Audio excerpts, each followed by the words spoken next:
Welcome, everybody, to the Living While Leading podcast. My name is Sharon Ehrlich, and I am an executive coach and founder of Living While Leading, a executive coaching practice which supports women IT executives to gain more control over their careers, their lives, and work with purpose and on their own terms. This is a show where I invite executives and thought leaders to discuss with me a leadership topic and also topics that relate to the advancement of women's careers. I'm so pleased and delighted to have with us today Patricia Neumann. Patricia is the CEO of Siemens Austria. Patricia, thank you for being here with us. And would you mind introducing yourself to our visitors? So thank you very much, Sharon, for having me, and thanks for the opportunity here to talk to you about many, many important things.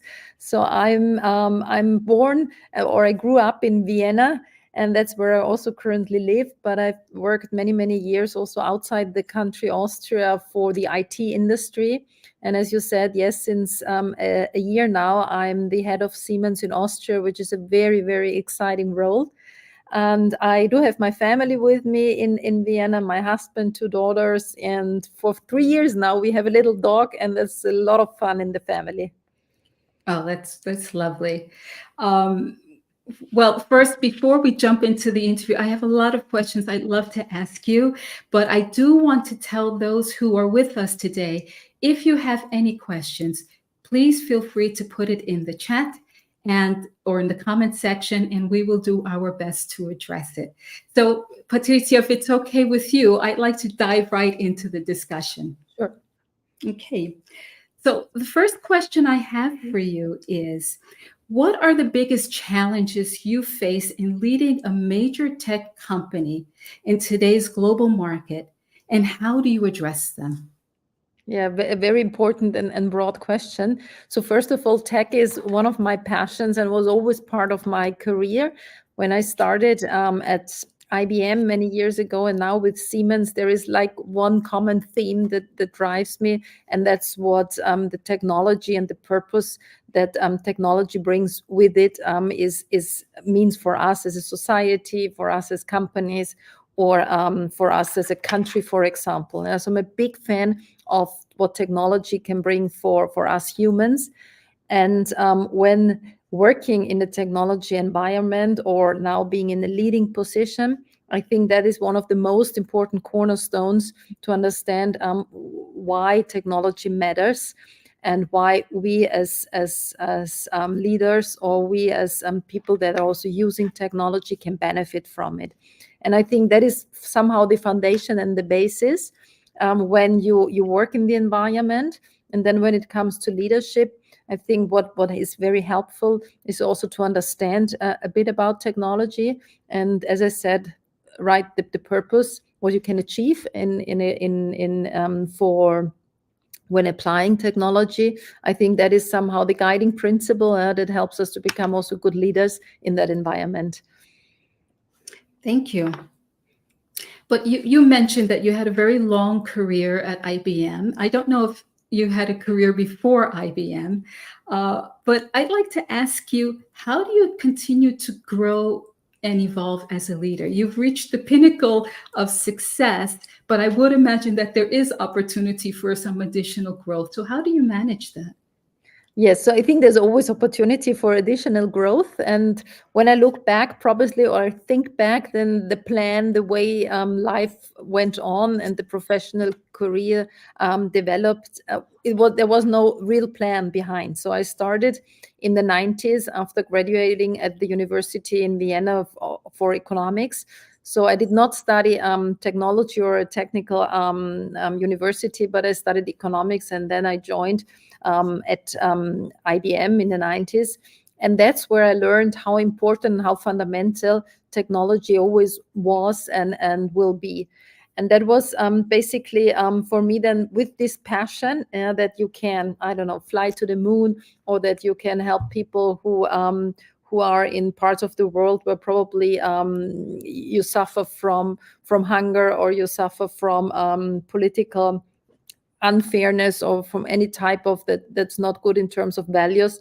That technology has a lever to help. And with this in mind and progressing then in what I did, I also found out that the more you proceed in the career, the more you have the opportunity to join in a leadership position, the more you also have the chance or the responsibility to take decisions that probably then bring us forward in what we are doing. And I think that was a bit what I never probably could have articulated in younger times, but what was a bit like ahead of me saying, okay, if I get there and if I get that position and if I'm responsible for this team or for that business unit, then probably I'm also in a position to shape things or to decide on things and to be proactive in what I'm thinking or doing or to want to drive. So this participating in change and actively taking decisions and shaping a bit the future, that comes along with leadership for me. And that's probably, when thinking back, that was a bit what triggered me on saying, yes, I would like to follow a leadership career. That you mentioned something interesting, and that is that you studied economics and not business, and you've had this very long and successful career in technology. What advice would you give to young professionals who are aspiring for leadership positions in tech? And I think this is particularly important now because tech is moving so quickly, and we see all of the changes with AI, which I think has gotten a lot of folks interested who may have otherwise not been interested. What would you say to those people? So in general, I think I would put curiosity on top of the list and say, whatever you're curious in or whatever you're interested in, where your passion is, that also please go after this when it comes to education or to work.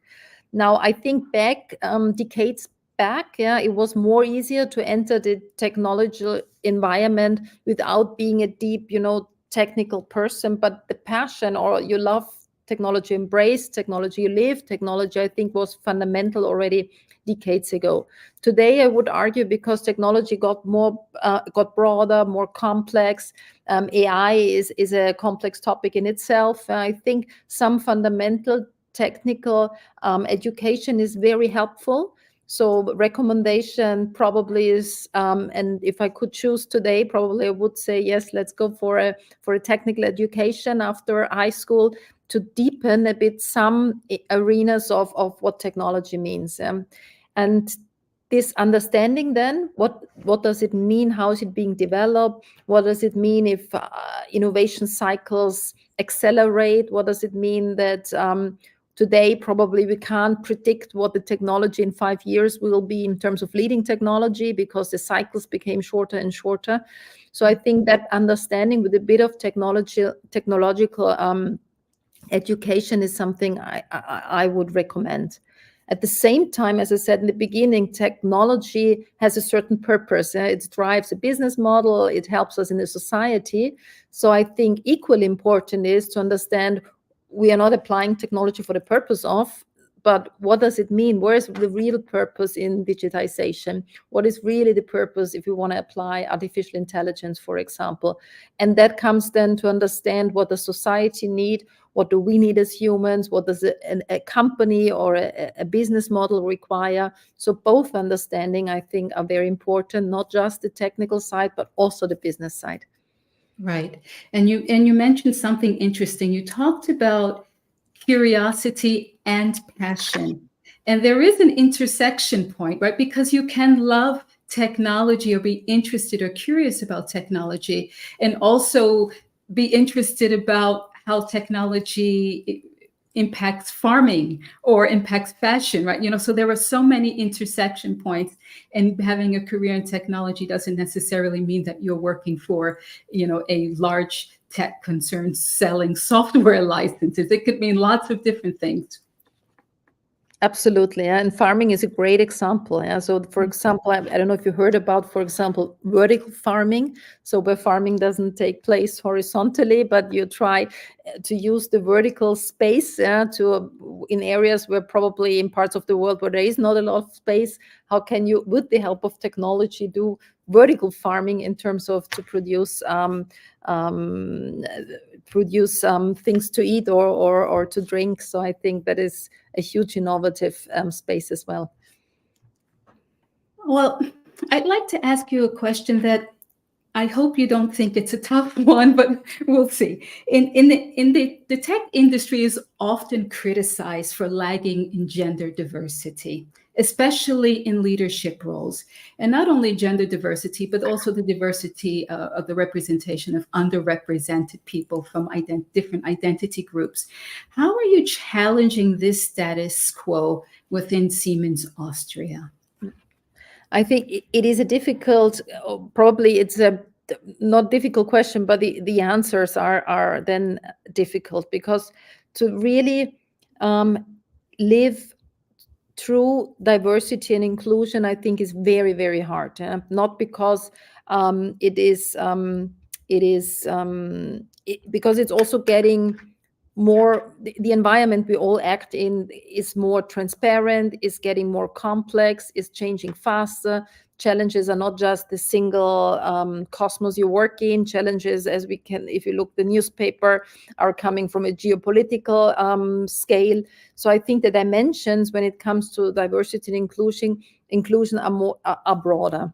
So what we try is really to give people the same opportunity on the one hand side, but also tools that make it then truly equal for people to achieve what they want. So I like very much, I don't know if you know the picture with the two apple trees, and you give two people a ladder to get to the apples. But if one of those two, it probably is not as tall as the other, then the right thing would be to give the person that is not as tall as the other a ladder that is a bit taller, in terms to have really equal opportunity to grab the apples from the tree.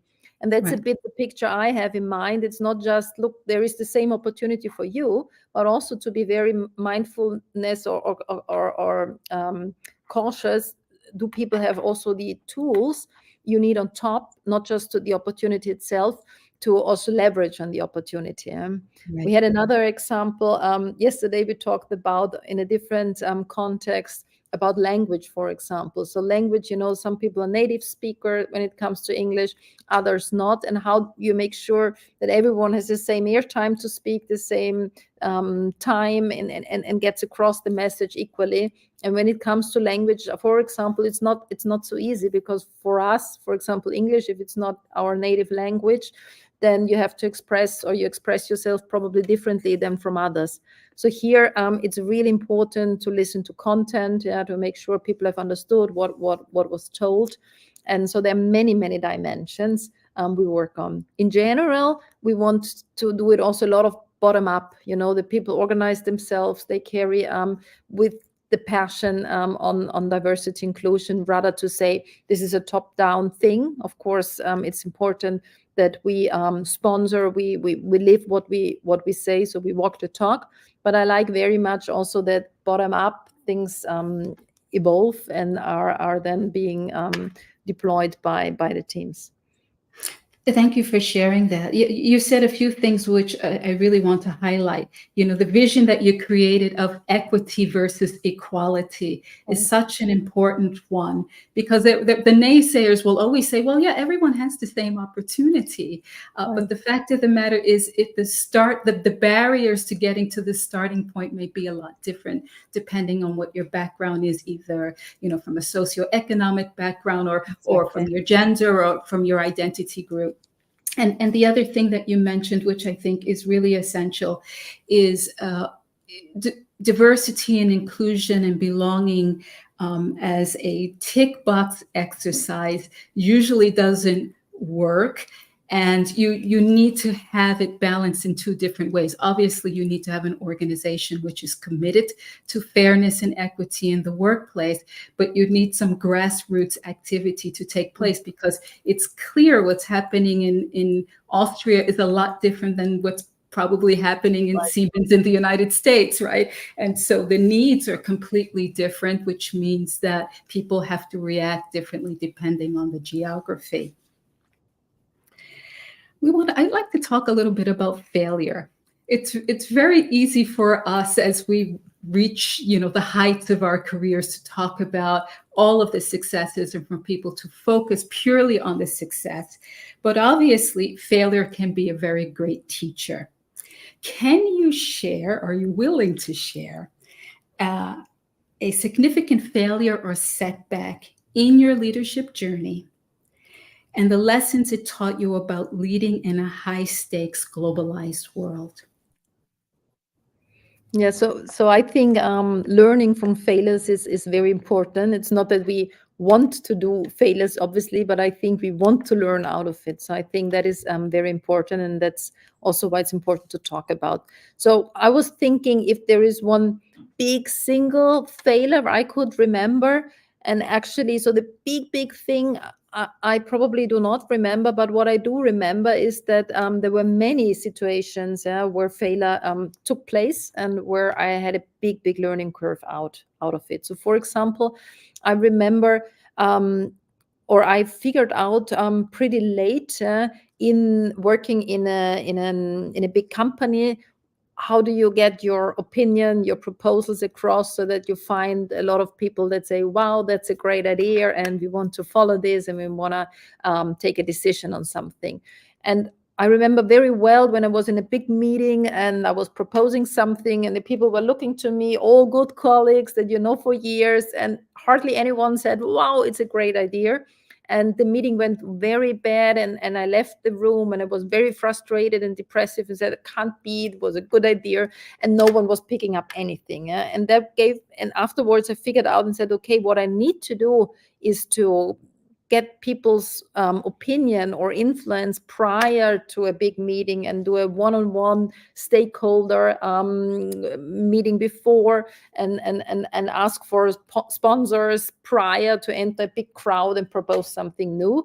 So for me, learning that it's too naive to think if you come with something obvious good that obviously everyone would agree, that's not reality, because people don't want to be, without having enough information, being pushed to decide probably when there was not enough time to go into details and all these things. So that was a lesson I learned pretty late in my career, and then afterwards applying now and say, if I want to achieve something, it's much better to do one-on-ones before, and then before or when entering the big boardroom, for example, and proposing something, you know already who's your sponsor, who is with you. So that's for example something.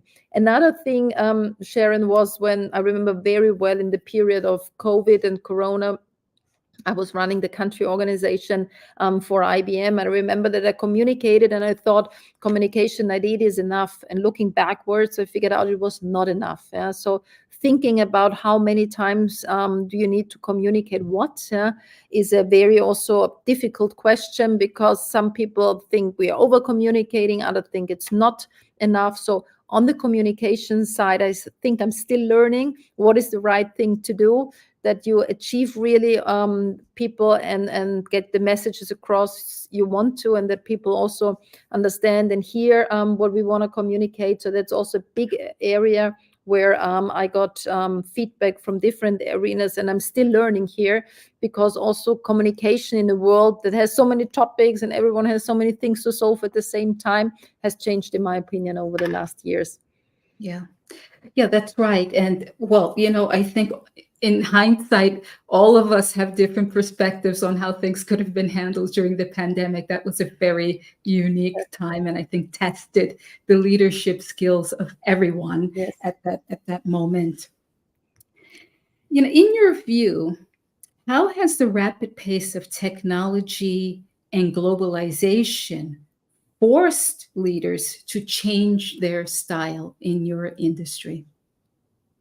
So I think technology has had a big change, first of all, in how information is being shared. Yeah? So where leaders prior to the digital world probably had their knowledge and knew what their competence was, and a certain power was attached to, something that probably others would not know, and that makes you strong as a leader, and that makes you powerful.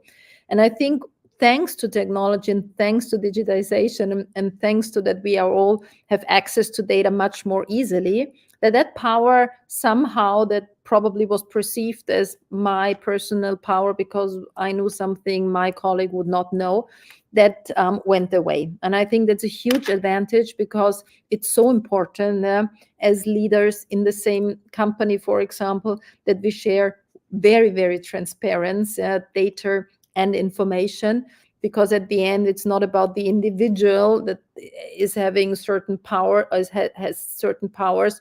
And that's why I believe I'm more powerful, more successful, and more right, so to speak. I think it's much more important that the common goal we share as leaders in the company, that is being achieved, and that requires transparency on data and information.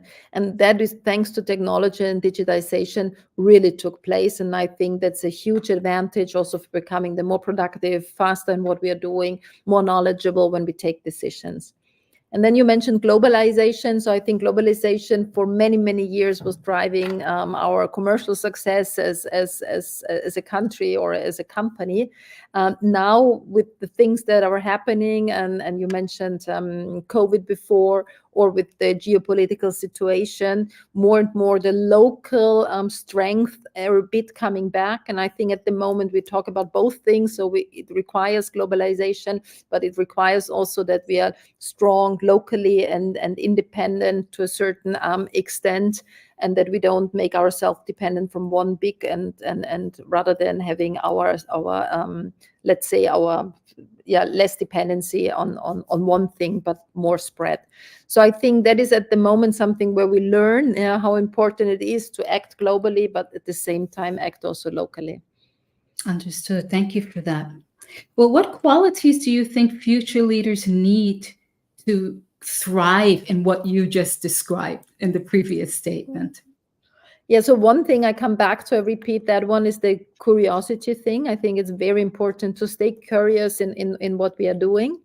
I think another big thing is to put yourself into the shoes of someone else. So I think sometimes we're so convinced that after so many years of experience, we know so many things, and we cannot understand that people think differently or have a different opinion.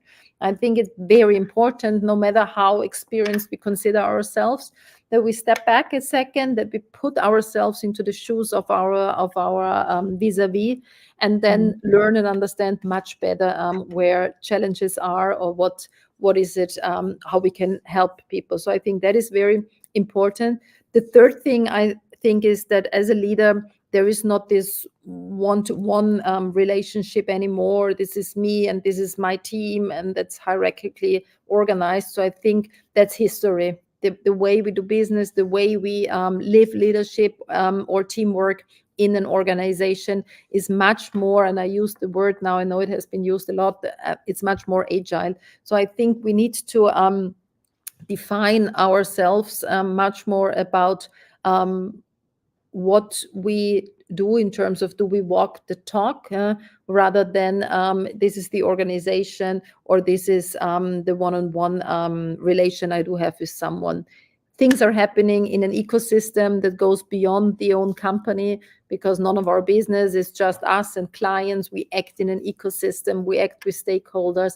Whatever we are doing, we're acting with, for example, research and development. We are acting with the political representatives in the world. So I think this thinking open in an ecosystem, that we all together driving for, let's say, for example, sustainability. It's not just a Siemens or IBM or a client thing. It's us that we want to put forward. So the curiosity I would really put on top, putting yourself into the shoes of the other, and then think broader in us together, driving for a goal. Have you, I mean, I'm sure you've read a lot of the headlines that talk about how the younger generations have sort of want to reimagine the way work happens. So, you and I are probably the same age. I might be a bit older, where we used to work 16 hours a day, and we worked on the weekends and all of that stuff. and we just thought that was the rite of passage to moving on to the next step of our careers. That's not necessarily embraced by the younger generations. Do you have any thoughts or wisdom that you'd like to share uh, on that particular topic? Because it is one that's top of mind for a lot of leaders. Yeah. No, I think first of all, I think it's a privilege if you can, if you find purpose in what you're doing. And I think that is not always easy in all job roles that do exist. But I think if you like what you're doing, it's part of your passion.